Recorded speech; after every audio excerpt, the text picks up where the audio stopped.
Inaugurated that committee with all the members, where we expect them to start working from now until the day of our convention in November, which is taking place in Ibadan, Oyo State, by the grace of Almighty Allah. Therefore, this is settled, and they will start working from now.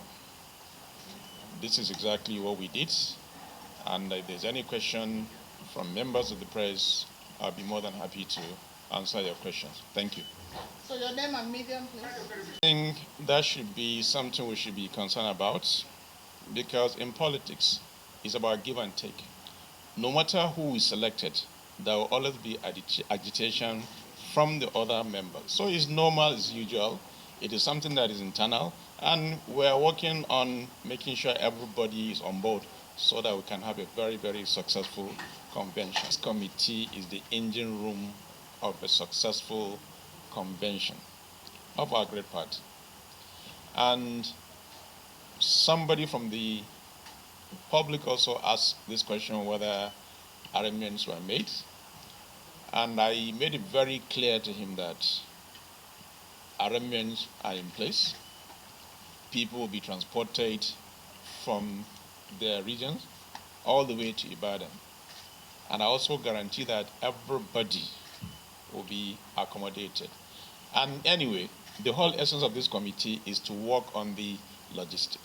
So we have just started, and I'm sure there will not be any major issue. There will be issue, but there will be no major issue, and we will have a very, very successful convention in November by the grace of Allah. Constant and permanent is change. Let me take you back to history lane.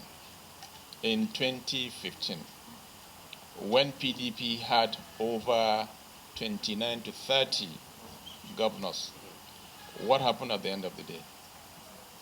I'm sure you'll be the judge. So we're not scared. No shaking, no alarm. No shaking. Committee this afternoon at the Wadata Plaza. You know what the function duty. So it has started, and they will get together and discuss the modalities under which this convention will take place, together with other committees that were already inaugurated. Some were inaugurated last week, as well as the one I just inaugurated also, which is the accreditation committee this morning. So this is exactly what we did in brief. Okay, special duty like system. And no matter what we do, some people will still be aggrieved. Even if we bring you here, some people will say, no, you have an issue. So it is normal, it's part of politics. But what we're doing is to try and bring everybody together in the interest of this party. And it's an ongoing process, and I can assure you that things will be okay. But it is normal to have agitation. Are you optimistic that PDP will come out stronger and better from this convention? You can see, we have gone through a lot in the past, but now things are getting better day by day. So yes, and I'm very sure, very, very optimistic that we will bounce back. In fact, we're already bouncing back. So. Then last, okay, more like, are you? Constitution of our party, there's a provision for consensus. So there's nothing new. We're just dragging issues. It's okay, it's normal, and it's part of our constitution as PDP.